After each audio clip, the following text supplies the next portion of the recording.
તો કુબાજી કૂવો ખોદતા હોય છે તો માટી કુબાજી ઉપર પડી જાય છે. એટલે ગામવાળા થોડીક વાર વાતો કરી, રોકકડ કરી અને પછી વયા ગયા. હવે બન્યું એવું કે 1 મહિના પછી એ કૂવાની અંદરથી શ્રીરામ જય રામ જય જય રામની ધૂન ચાલુ થઈ ગઈ. મતલબ કૂવાની અંદરથી અવાજ આવે, શ્રીરામ જય રામ જય જય રામ, શ્રીરામ જય રામ જય જય રામ, એમ કૂવાની અંદરથી અવાજ આવતો હતો. તો કૂવાના અંદરથી અવાજ આવતો હતો ને, તો કૂવાના અંદરથી અવાજ આવવા માંડ્યો, શ્રીરામ જય રામ જય જય રામ. એટલે માણસો એમ વિચારવા માંડ્યા કે કુબાજી છે ને ભૂત બન્યા હશે. કારણ કે મેં પહેલાં જ તમને કીધું, ભૂતના મોઢામાંથી ક્યારેય રામનું નામ નીકળે નહીં. પણ હવે એ બિચારાઓ છે ને ખબર જ નથી, કાંઈ જાણતા નથી, ઉલટું જ વિચારે. બધા ગામમાં વાત ફેલાવા માંડી કે કુબાજી ભૂત બન્યા, કૂવામાંથી અંદરથી અવાજ આવે છે. પણ એ નથી વિચારતા શ્રીરામ જય રામ જય જય રામ અવાજ આવે છે. આ શ્રીરામ જય રામ જય જય રામ છે ને એ વિજય મંત્ર કહેવાય છે. એ વિજય મંત્ર એટલા માટે કહેવાય છે કે પાંડવો જ્યારે જંગલમાં હતા, આનંદ રામાયણમાં આ કથા આવે છે, પાંડવો જંગલમાં હતા તો ભગવાન શ્રી કૃષ્ણ એને મળવા માટે ગયા. તો મળવા માટે ગયા ને તો પાંડવો કહે છે કે આ દુઃખમાંથી અમે કઈ છૂટશી, 12 વર્ષ જંગલમાં રહેવું ને કૌરવોએ રાજ્ય ઝડપી લીધું ને હવે આમાં ક્યારે અમે છુટકારો થશે. ત્યારે ભગવાન શ્રી કૃષ્ણએ એને શ્રીરામ જય રામ જય જય રામ મંત્ર આપ્યો કે આ વિજય મંત્ર છે, આ મંત્ર જપો એટલે ધીરે ધીરે ધીરે ધીરે તમે છૂટા થઈ જાશો.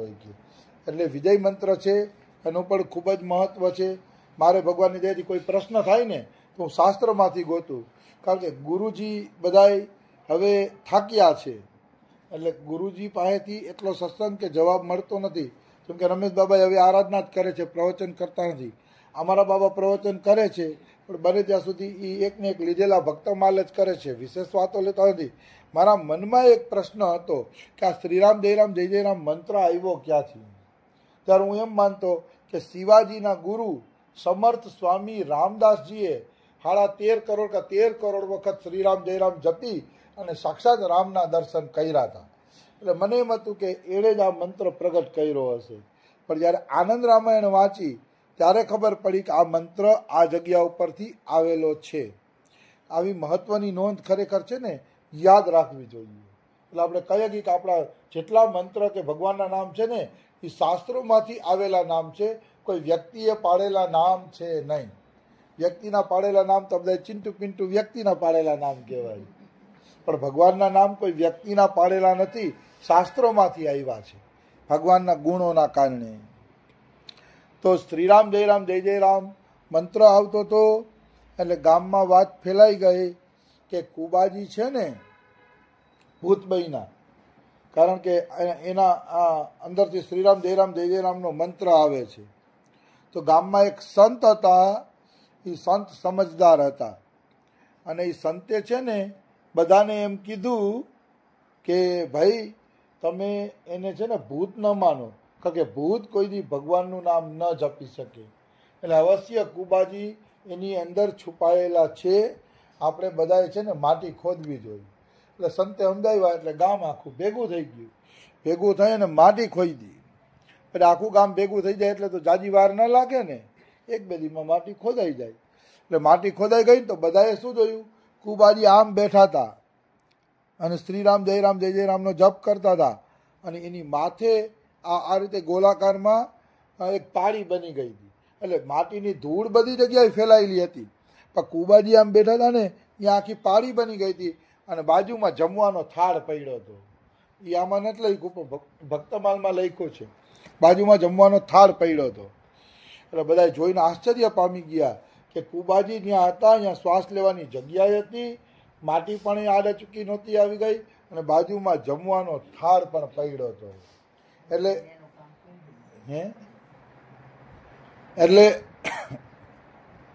બધાને ખબર પડી ગઈ કે કુબાજીની રક્ષા ભગવાને જ કરી છે, એમને ખ્યાલ આવી જાય છે. પણ એક વાતની ઓલી કમી રહી ગઈ કે કુબાજી આમ નીચે નીચે મહિનો દી બેઠા રહ્યા ને એટલે એની પાછળ આ કુબર છે ને, કુબર થોડીક ઊંચી થઈ ગઈ. એટલે નાભાજીએ ભક્તમાલમાં લખ્યું છે, કેવલ કુબે મોલ લિયો, મતલબ ભલે મહિનાદીમાં કુબલ નીકળી ગઈ, પણ એ કુબલના કારણે કુબાજીએ રામને સદાય માટે વેચાતા લઈ લીધા. મોલ લિયો એટલે વેચાતા લઈ લીધા, કારણ કે મહિનોદી એને કષ્ટ સહન કર્યું ને એની નીચે, એટલે રામ સદાય માટે એને આધીન થઈ ગયા. પછી તો રામજી એના બધાય કામ કરી જતા. થોડુંક કષ્ટ આવે છે ભક્તિમાં, પણ સામે સોદોય સસ્તો કેવો છે, અનંત કોટી બ્રહ્માંડના એક ભગવાન તમારા દાસ બની જશે, તમારા સેવક બની જશે, તમારી દીધેલી પ્રત્યેક વસ્તુને એ ગ્રહણ કરશે. એટલે સોદો કાંઈ અઘરો નથી. અમે આ શરીર વયું જવાનું છે, જે વસ્તુ આપણા હાથમાંથી છટકી જ જવાની છે, વય જ જવાની છે, એ આપી અને ભગવાનને ખરીદી લેવા સોદો ઘણો સસ્તો છે. જો તમે ભજન નહીં કરો તો આ શરીર અંતે વયું જ જવાનું છે. તો જે શરીર વયું જ જવાનું છે એ શરીરને જો તમે ટકાવી રાખો અને ભજન કરી લ્યો તો સોદો સસ્તો છે, એમાં કોઈ એટલે કોઈ શંકા નથી. તો કુબાજી આ રીતે જીવતા નીકળ્યા, ભગવાનને જમવાની થાળી મૂકી, તેના ઉપરથી બધાને ખબર પડી ગઈ. મહિનાદી સુધી ભગવાનની આ થાળી પહોંચાડી જતા. ઘણા લોકો એમ કહે છે કે કમાશો નહીં, ભજન કરશો તો રોટલા કોણ ખવડાવશે? પણ એને ખબર નથી કે માતાના ગર્ભમાં જ્યારે બાળકને દાંત પણ નથી મોઢામાં, ત્યારે કોણ જમાડે છે? રમેશ બાબા એમ કહે છે, આપ્યાયીની નાળી, માતાની અને પુત્રની નાળી જે જોડાયેલી હોય ને, એ નાળીને આપ્યાયીની નાળી કહે. એ નાળીમાંથી માતાનો પચેલો ખોરાક સીધો બાળકની નાભીએથી પેટમાં જાય છે. તો કે ગર્ભમાં જે ભગવાને ખોરાકની વ્યવસ્થા કરી છે એ જ ભગવાન શું બારે વ્યવસ્થા નહીં કરે? બારે પણ એ જ ભગવાન ખોરાકની વ્યવસ્થા કરે છે. એટલે કોઈએ એમ નહીં માનવાનું કે બાબાજી બની જશે તો એને રોટલા કોણ ખવડાવશે? એ બધાય તમને ખવડાવી દેશે. તમે ભજન તો ચાલુ કરો. રોટલા બધાય કેટલા અનક્ષેત્ર હાલે છે. રાણીમાં રૂડીમાં ત્યાં ગયા ન કીધું કે આ હોસ્પિટલમાં જાય છે અહીંથી અનાજ બનીને. દેવાવાળા કેટલાય છે, અનક્ષેત્ર કેટલાય હાલે છે. બધું તમે ભજન કરો એટલે રોટલાની કાંઈ ઉપાધિ નથી, ઘરે ઘરે આપી જાય છે. આ તો પછી આપણે વિશ્વાસ નથી એટલે બધું ભેગું કરવામાં પડ્યા છીએ એમ. હા હા, 4-5 પેઢીનું ભેગું કરવું હોય એટલે બધા કરવું પડે. એક શેઠને પૂછે છે તમારી પાસે કેટલું ધન છે એમ. ના, એક શેઠે મુનિમને પૂછ્યું કે આપણું ધન એકવાર ગણી લે કે કેટલું છે કે. મુનિમજીએ ધન ગણ્યું, અઠવાડિયું ગણતા થયું, એટલું ધન હતું. અઠવાડિયું થયું ધન ગણતા. પછી અઠવાડિયા પછી પૂછ્યું કેટલું ધન છે? તો કે શેઠ આપણે હાથ પેઢી ખૂટે ને એટલું છે, હાથ પેઢી સુધી ખૂટે એમ નથી. તો રોવા માંડ્યા. તો મુનિમજી કેમ રોવે છે? તો કે હાય હાય મારી 8મી પેઢીનું શું? તો કે તો ભાઈ તમારાથી ભજન ન થાય. હાથ પેઢીનું ધન છે, હાથની ગણતા થયું તો એ રોઈ રોઈને કે મારી 8મી પેઢીનું શું?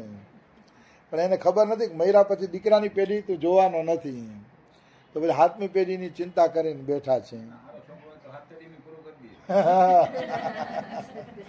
એ સાચું. હાથની હા,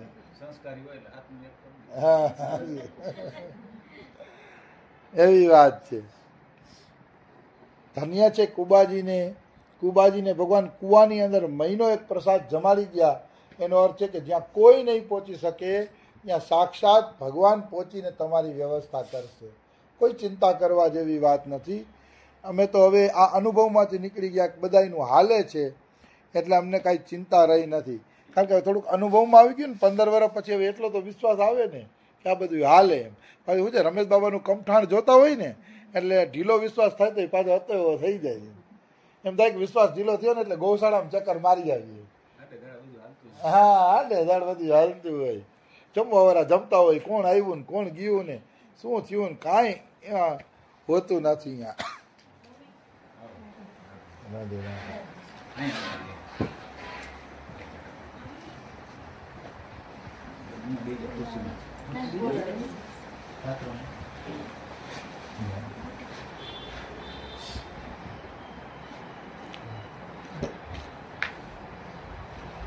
તો આ રીતે બધાનું પૂરું થઈ જ જતું હોય છે. કુબાજીને કૂવાની નીચે થાળ પહોંચાડી શકતા હોય એ ભગવાન ભક્તો માટે શું ન કરી શકે. પછી શું થયું? અહીંયા અવધ બિહારીલાલ કપૂરે એક વાત કીધી છે કે ઘણી વખત બુદ્ધિશાળી લોકો તર્ક કરશે કે કુબાજીને કૂવાની અંદર થાળી કોણ પહોંચાડી ગયું, ત્યાં થાળી પહોંચાડી શકે કે નહીં, આ વાત સાચી છે કે ખોટી, હવે તર્કવાદી કદાચ તર્ક કરી શકે. તો અહીંયા અવધ બિહારીલાલ કપૂર લખે છે કે આ તો 500 વર્ષ પહેલાંની ઘટના છે, 500 વર્ષ પહેલાં થયું હોય કે, પણ હજી હમણાં જ 125 વર્ષ પહેલાં એક એવી ઘટના બની કે જે ઘટનાના કારણે આપણે કહી શકીએ કે ભગવાન આજે પણ છે અને આજે પણ વાસ્તવમાં ભક્તોની રક્ષા કરે છે. 125 વર્ષ પહેલાંની વાત છે. ઇંગ્લેન્ડની અંદર એક ભક્ત થયા છે રોનાલ્ડ નિક્સન, જેનું વ્રજ કે ભક્તની અંદર ચરિત્ર આવે છે.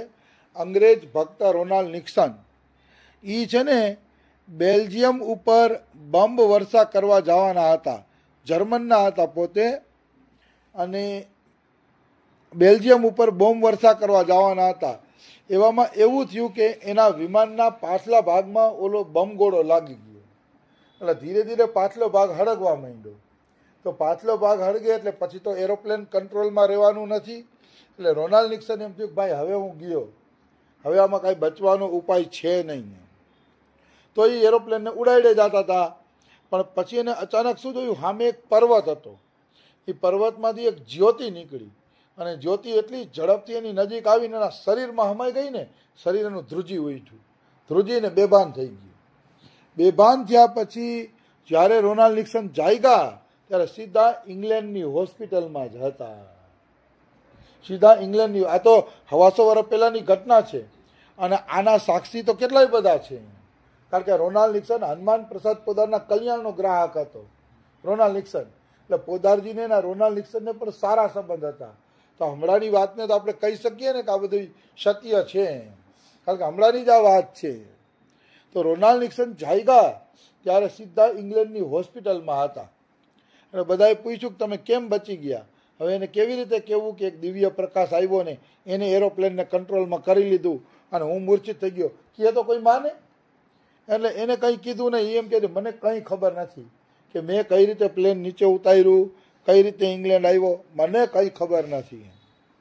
પછી શું થયું, રોનાલ્ડ નિક્સન છે ને એની માને વાત કરે છે કે માં મને આવો અનુભવ થયો કે ખોટું નહીં બોલું. તો એની માને પૂછ્યું કે આ અનુભવનું કારણ શું? ત્યારે ધન્ય છે એની માતાને, એની માએ કીધું કે બેટા ચમત્કારવાળા અને અધ્યાત્મના પ્રશ્ન જોતા હોય ને તો તારે ભારત જવું પડે, કારણ કે ભારત જ એક એવો દેશ છે જે આધ્યાત્મિક દેશ છે. ત્યાં જાશો ને તો જ તમને આ ચમત્કારના બધા પ્રશ્નોનો જવાબ મળશે. પછી રોનાલ્ડ નિક્સન ધન્ય છે,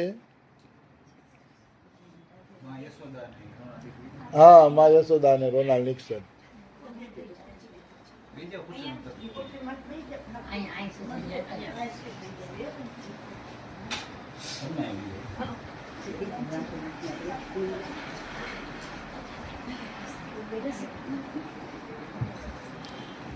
પછી રોનાલ્ડ નિક્સન નોકરીમાંથી રાજીનામું આપીને ભારત દેશની અંદર આવે છે. આ ભારતની ભૂમિ એવી છે કે અહીંયા જે રહસ્યો છે ને એ બહાર કોઈને ખબર નથી. એવા દિવ્ય રહસ્યો ભારત ભૂમિની અંદર છુપાયેલા છે, આધ્યાત્મિક. રોનાલ્ડ નિક્સન ભારત આવે છે અને એ ભારતના પહેલા અંગ્રેજ ભક્ત બને છે. ભારતના અત્યારે જે અંગ્રેજ ભક્તો છે એ તો પ્રભુપાદ સ્વામી હમણાં ખાલી 50 વર્ષ પહેલા લઈ આવ્યા, પ્રભુપાદ સ્વામી.